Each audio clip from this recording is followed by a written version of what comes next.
x किसके बराबर बोला इस चौथे सवाल में? x बराबर क्या है 4t, और तो dx बाई में dt क्या होगा बताओ? 4 होगा, 4 होगा। y किसके बराबर है बताओ? y बराबर 4 बाई क्या हो गया t, इसको लिख सकते हैं 4 इंटू टी की पावर कितना लिखेंगे बताओ? -1। अब y के रिस्पेक्ट डेरिवेटिव कर दो, सॉरी t के रिस्पेक्ट डेरिवेटिव कर दो, तो क्या लिखेंगे 4 -1 टी की पावर -2, यानी -4 बाई में क्या हो गया बताओ? टी स्क्वायर हो गया, नहीं ना होगा? पहले t जो नीचे था डिनोमिनेटर में उसको ऊपर ले गया, और t की पावर क्या लगा दी बताओ? -1 लगा दी। अब t की पावर -1 लगाया तो पहले -1 पावर लिख दिया, और t की पावर -1 में एक पावर एक माइनस और साइन कम कर लिया, तो क्या हो गया -2। नहीं हो गया? समझा कि नहीं समझा? तो एक नया फॉर्मूला हमने सीख लिया, किसका डेरिवेटिव भाई? डी डी डी की पावर डी डी एक्स, किसका? एक्स, एक्स की पावर, ये जो डेरिवेटिव होती थी 1 होती थी, पर डी बाई डी एक्स लिखा हो और ये अंडर रूट एक्स में होता था, तो क्या लिखते थे बताओ? 1/2 अंडर रूट एक्स, और डी बाई डी एक्स हो और ये 1/x होगा, 1/x होगा, तो -1 क्या लिखेंगे? और ये सबके पीछे एक ही मास्टर फॉर्मूला है, वो मास्टर फॉर्मूला है डी बाई डी एक्स, और यहाँ पर लिखा हुआ है एक्स की पावर कितना? n, कैसे लिखेंगे? n एक्स की पावर n-1। सबके पीछे ये वाला जो है ना मास्टर फॉर्मूला आपका जस्टिफाई हो रहा है, ये वाला मास्टर फॉर्मूला जस्टिफाई हुआ है, इसी से ये डेरिवेटिव होता है, इसी से ये डेरिवेटिव होती है, और इसी फॉर्मूले से ये डेरिवेटिव होती है। यहाँ डेरिवेटिव हो गया। अब हमें क्या निकालना है? dy by D x. तो dy बाई डी एक्स जब निकालना है, यहाँ लिखिए dy by D x. dy by D x किसके बराबर होगा भाई? dy बाई dt, बाई में क्या होगा? dx बाई dt, दोनों को आराम से डिवाइड कर लीजिए। dy by dt, dy by dt क्या है? -4 बाई टी स्क्वायर, और डिवाइड करोगे तो रेसिप्रोकल करेंगे, -4 का रेसिप्रोकल करके लिख देंगे 1/4, मल्टीप्लाई लिखेंगे ना यहाँ पर। अब इससे इसको काट दो तो 1 क्या हो जाएगा बताओ? T square. इस तरीके से सवालों को हम कर सकते हैं, नहीं कर सकते हैं? कर सकते हैं बॉस। ठीक, पांचवा सवाल फिर देख सकते हैं, पांचवा सवाल फिर देख सकते हैं, फटाफट लिख जाइए इसको।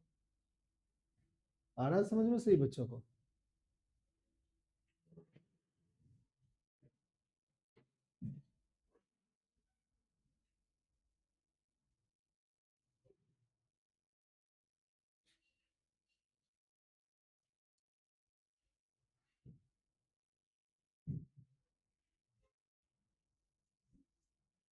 पांचवा सवाल देखेंगे सही बच्चे।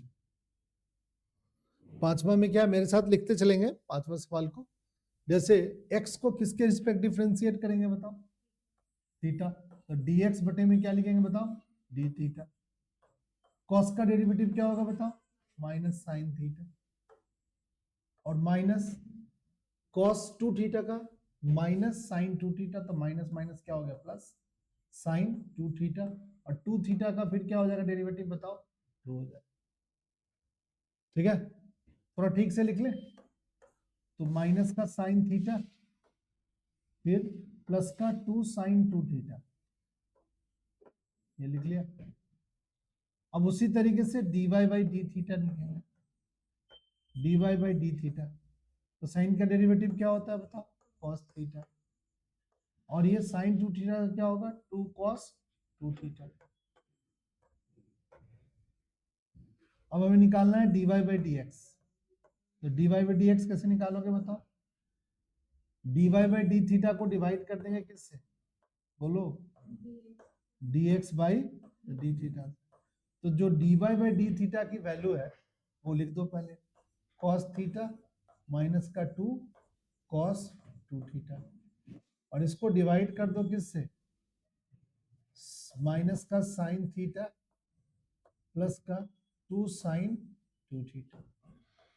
देखो तो यही आंसर है, देखना इसका आंसर मैच करो तो सही बच्चे। कि इसको थोड़ा रिड्यूस किया है, कभी कभी फंक्शन को रिड्यूस भी करता है, हमें लगता है कि यही होना चाहिए, बट अगर रिड्यूस किया है तो हम लोग भी करेंगे। 5 पॉइंट क्या है एक्सरसाइज बताओ, 6 है। ये जो सवाल हम लोग बना रहे हैं वो EXCRCIS एक्सरसाइज कितना 5.6 का सवाल नंबर 5 में यही है।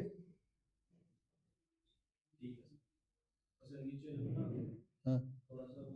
पहले 2 sin 2 थीटा लिख दिया है, वो आपस में आप वहां से पोजीशन चेंज करोगे तो आप ऐसे भी लिख सकते हैं, ऐसा नहीं है कि ऐसे ही लिख सकते हैं। इस चीज को आप क्या लिखोगे बताओ, पॉजिटिव चीज को पहले लिखते हैं तो cos थीटा माइनस में 2 cos 2 थीटा, और यहाँ पर हो गया 2 sin 2 थीटा माइनस में sin थीटा।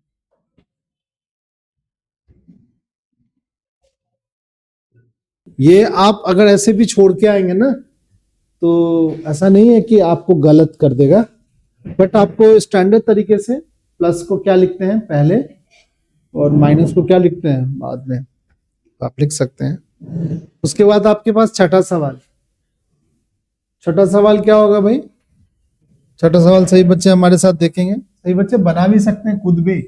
x बराबर क्या लिखा है a, यहाँ क्या लिखा है थीटा माइनस में साइन थीटा, किसके रिस्पेक्ट डिफरेंशिएट होगा, थीटा के रिस्पेक्ट डिफरेंशिएट। तो a तो कांस्टेंट है ऐसे ही लिख दो, थीटा का डेरिवेटिव क्या होगा 1, साइन थीटा का डेरिवेटिव क्या होगा बताओ cos थीटा, ठीक है छोड़ दो ऐसे। y को डिफरेंशिएट करो, y बराबर क्या है a, क्या लिखा हुआ है 1 प्लस cos थीटा, अब dy बाई क्या लिखेंगे भाई d theta, a constant multiply में लिख दो, 1 का डेरिवेटिव क्या होगा बताओ 0, 0 लिख दो, cos का क्या होगा बताओ माइनस साइन, थोड़ा सॉल्व करके लिख लो, माइनस का a sine 2 theta sine theta. अब हम लोग क्या लिखेंगे dy बाई dx, तो dy बाई डी थीटा को डिवाइड कर दोगे dx by d theta, dy by d theta को कैसे डिवाइड करेंगे भाई dy by d theta, dy by d theta क्या होगा भाई माइनस का a साइन थीटा, इसके डिवाइड में क्या लिखेंगे a 1 minus cos theta, a से a को क्या कर दो काट दो, अब क्या बचेगा बताओ, माइनस का कहेंगे साइन थीटा, इसके बाय में लिखेंगे 1 माइनस कॉस थीटा। अब साइन थीटा का साइन 2a का एक फॉर्मूला था, अभी थोड़ी देर पहले सीखा था, साइन a इंटू में क्या होगा कॉस ए, बट अगर हम यहां पर साइन थीटा लिखते हैं तो 2 साइन थीटा बाई 2 लिखेंगे और ये लिखेंगे कॉस थीटा बाई 2। क्या कहने का मतलब ये है, यहां पर साइन की एंगल अगर 2a होगी तो आगे में हम a और a लिखते हैं, यानी एंगल को हम हाफ करके लिखते हैं। अगर हम यहाँ पर थीटा लिखा हुआ है तो हम थीटा बाई 2 लिखेंगे और थीटा बाई 2 लिखेंगे। ट्रिग्नोमेट्री का ये फॉर्मूला यहां हम लगा सकते हैं, क्या लिखेंगे बताओ सही बच्चे, ठीक है फिर भी आंसर मैच नहीं होगा एनसीईआरटी बुक से, बट आपको मार्क्स मिल जाएंगे, बट अगर स्टेप मार्किंग के मार्क्स होंगे तो इसके बाद जो हाफ मार्क्स होंगे वो कटेंगे, ठीक है। और dy बाई डी एक्स से सर्टेन चीज करने के लिए प्रूफ तो आप यहाँ छोड़ोगे तो यही प्रूफ हुआ, आपसे कंप्लीट प्रूफ नहीं हुआ, ये बात मानेंगे। बड़ा कॉमन सा फॉर्मूला है, सब मल्टीपल और मल्टीपल का फॉर्मूला है, सभी बच्चों को पता होना चाहिए। और एक और बात 1 माइनस कॉस थीटा है, ये भी फॉर्मूला है 2 साइन स्क्वायर थीटा बाई 2, ये भी फॉर्मूला है। इस दोनों फॉर्मूला अगर पुट करेंगे तो शायद आंसर मैच हो जाए, माइनस का 2 साइन थीटा बाई 2 इंटू में कॉस थीटा बाई 2, इसके बाई में लिखेंगे 2 साइन स्क्वायर थीटा बाई 2, एक साइन से एक साइन कट जाएगा, 2 से 2 कट जाएगा तो माइनस का कॉट थीटा बाई 2 इसका आंसर होगा, जो dy बाई डी एक्स के बराबर, ठीक है। कर लो